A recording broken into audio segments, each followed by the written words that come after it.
Mula sa Santa Cruz, Laguna, si Jeneline Aman po ang lalahok sa ating What's on Your Mind. Good morning, Jeneline. Hello po. Good morning, Jeneline. Ayun, Jeneline. Hello po. O sige. Hello po. Oo. Ganito, patayin mo muna yung television mo kasi baka meron kang hinihintay na boses ko, matatagalan tayo. Hi. O sige. Hello po. Good morning, Jeneline. Narinig mo ako? Papa, naririnig ko na po. Okay, sige. Jeneline, ito muna. Oo, ikay taga Santa Cruz, Laguna, 31 years old. At ikaw ay naghahanap buhay sa palengke. Yes po, yes po. Anong trabaho mo sa palengke? Sa trabaho po sa palengke po, meron po kaming pwesto po doon. Nagkakayod po kami ng nyog po. Nagagata po. Okay. So kayo ang mismong may tanim ng nyog o humahango lang kayo? Hango lang po, Sir Ted. Hango lang po. Ilang kayo magkakapatid? 5 po kaming magkakapatid. Ako po yung panganay. May kapatid po akong 4 na lalaki. Ikaw yung panganay at nakapag-aral ka ba? Nakapag-aral po ako ng ALS graduate po ako secondary po, Sir Ted. Okay. At ikaw ay meron ng pamilya? Meron na po, Sir Ted. Meron na po akong 2 anak. Anong edad ng mga anak mo? Yung pong panganay ko po ay 4 years old po. Yung pong, ito pong bago ko pong panganak is kapa 5 months lang po ng 19. Anong trabaho ng mister mo? Yung pong mister ko po, pinag-resign ko po kasi siya, kasi po, nung simula po nagtinda po ako sa palengke, alas 12 po kasi ng hating gabi yun hanggang umaga, siya po ang nagbabantay po sa gabi, nahihirapan na po magtrabaho kasi po, collector po kasi siya dati doon sa dati po niya pinagtatrabahuhan. Lagi pong puyat doon sa baby namin. Meron naman po kami napundar na tricycle. Yun na lang po, nagta-tricycle na lang po siya. So ngayon, namamasada sa tricycle ang mister mo? Opo. Pero ngayon po, Sir Ted, di bali, hindi po siya nakakapag-tricycle kasi ipinasok po siya ng kaibigan po niya sa trabaho po. Contractor po sila po ngayon. Pansamantala po. Saan kayo kumukuha ng inyong pinagkakakitaan? Sweldo ni mister mo at iyong kita sa palengke? Actually, Sir Ted, ngayon po, wala po kasing sahod si mister. Di bali, yun po, yung pong, kung makakapagtinda po kami, doon po kami nakakakuha po ng pang-araw-araw po namin. Sino mismo ang may-ari ng pwesto sa palengke? Ang may-ari po talaga noon, dati po, nagtitinda po doon is mama at papa ko po. And na-stroke po yung mother ko noong 2018. Ako na po yung pumalit. Simula po nung napatigil na po ako sa pagtatrabaho ng 2019. Umuwi po kasi ako dito sa Santa Cruz. Ako na po ang pumalit sa mama ko para hindi rin po masayang po yung pwesto po namin sa palengke. Saan sa Santa Rosa Santa Cruz itong inyong pwesto? Saan palengke ito? Sa mismong Santa Cruz Public Market. Okay, so ibig sabihin meron kang pwesto doon tapos meron kayong motor na pangkayod ng nyog, ganun ba 'yon? Opo, Sir Ted. Okay. Tapos po, ang pangpiga po namin is yung pong jack. Yung ginawa lang po ng papa ko. Kasi ang modern po talaga na pampiga na po ngayon is yung pong makina. Kaya na po, mahal po kasi yun. Hindi pa po namin afford ngayon. Magkano ang kinikita mo sa isang araw, average, dito sa inyong pagbebenta nga ng katas ng nyog? Ano po, less than 2,000 po kasi po mahina pa po yung sa amin. Gawa nga po, napastop po sila papa. Yung mga suki po nila, napunta na po sa iba. Yun po, kaya nagsisimula pa lang po ulit kami. Magkano ang neto na naiuwi mo sa iyong pamilya? Siguro po, yung pang araw-araw lang po, 500 po or less than 500 po. Ilan ang binubuhay ninyo? Ako po, Sir Ted, nakabukod na po kasi ako ng bahay. Dito po ako sa asawa ko. Tapos po, hiwalay, yung papa ko po ang kasama ko po sa pagtitinda, siya po ang nagkakayod. Nauwi po siya dun sa amin. Ang kasama lang naman po niya sa bahay po namin ay mama at papa ko po, tapos po yung kapatid ko pong bunso na nag-aaral. Paano mo na-discover ang aming programa? Nanonood po ako, pati followers po ako ni DJ Chacha. Ever since po, simula po MOR. Okay. Sige. Ay, sorry na, mali ako. Idol ka pala nito, Chacha yun na nga Sabi ko na Sandali. Hingi mo muna yung Bible verse, Chacha. Ano muna yung Bible verse? Paubaya kita kay Chacha. Siya ang bahala sa'yo. Ako, wala tayong problema dyan. Jeneline, ano muna yung Bible verse na binigay sa atin ni Pastor Jeff? Ano po, yung pong Bible verse po is Hebreo 11:1. Ang pananampalataya ay ang katiyakan na matatanggap natin ang mga bagay na inaasahan natin. Ay ito ay ang pagiging sigurado sa mga bagay na hindi natin nakikita. Yun. At sa araw-araw na pagkinig mo sa amin dito ni Manong Ted, para sa iyo, anong kahulugan ng Bible verse na yan? Para po sa akin, maiaalin tulad ko po sa sitwasyon ko po ngayon. Although talagang paminsan po, walang-wala po talaga. Pero yun nga po, sabi nga po, hindi man po natin nakikita si Lord. Basta po may pananampalataya po tayo, hindi po tayo nakakalimot. Talagang yung blessing po is nandyan lang. Mag-aantay lang po talaga tayo. Yun. Gaano ka kadalas, nanonood ka ba sa Facebook Live? Facebook, sa YouTube o sa TV?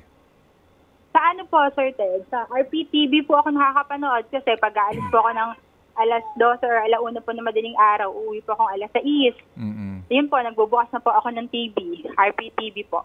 Oo. Alas 6 na umaga, umuwi ka at nabalik ka pa sa palengke, sa pwesto, hindi na?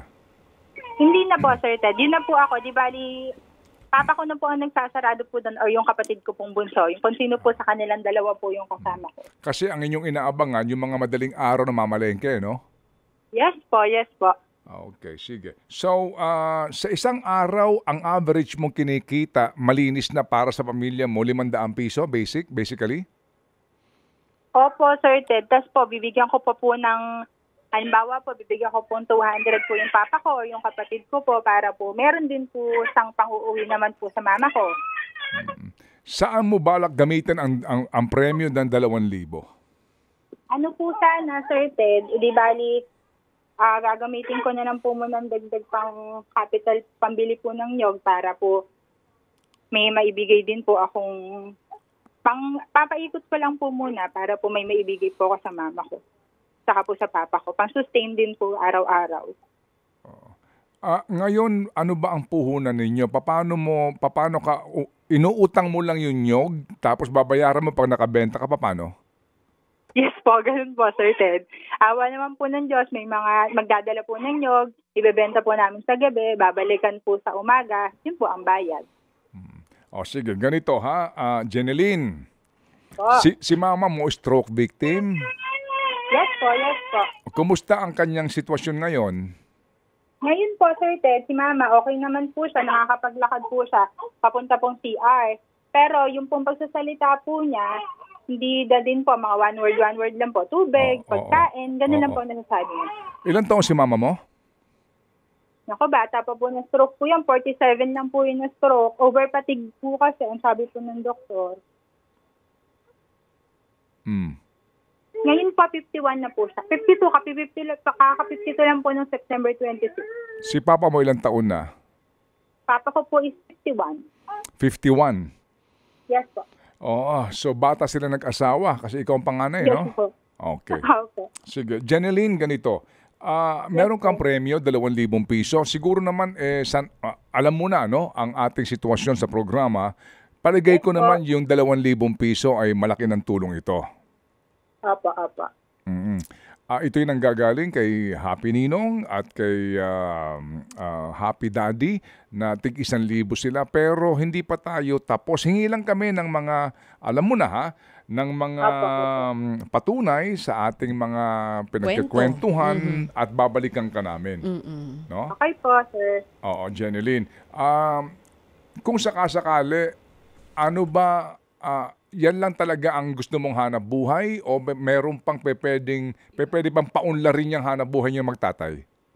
Actually, Sir Ted, kasi nga po dahil mahina pa po yung pagnyanyog namin, wala din pong halos nabili pa. Ang ginagawa ko po, nagtitinda po muna kami sinasamahan po namin pagtitinda po ng kape, pansit canton. Kaya lang po, yun nga po, wala pa pong capital, kaya konti-konti lang din po yung nabibili namin. Saan ka nagtitinda ng mga pagkain? Sa palengke din?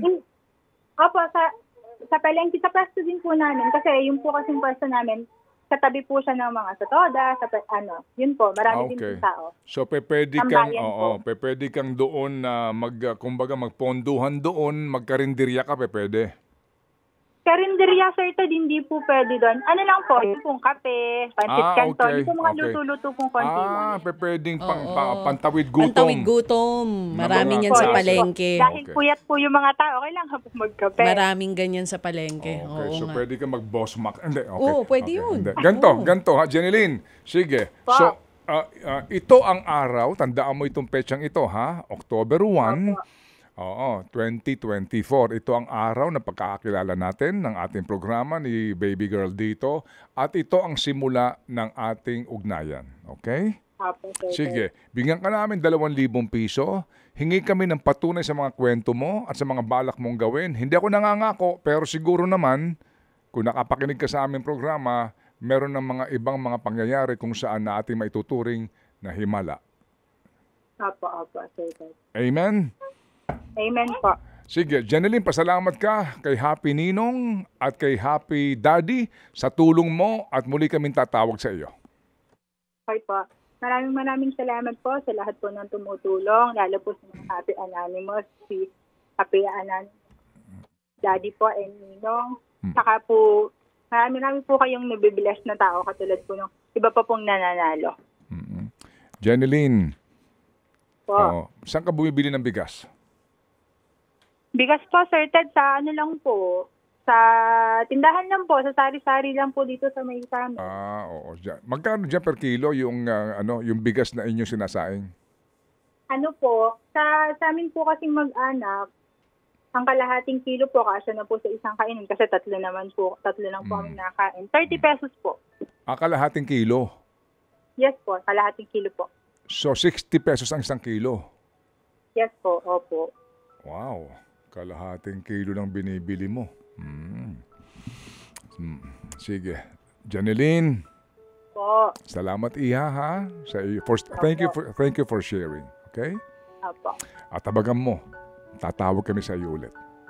Opo, salamat po, Sir Ted. Mabuhay ka, Sana po Janeline. hindi po. Amen. Yan nga si Jeneline Ama ng Santa Cruz, Laguna, isa pong masipag na nanay. Ted Filon at DJ Chacha. Ngayon, nasa Radyo 5, 92.3 News FM. Monday to Friday, 6 to 10 a.m.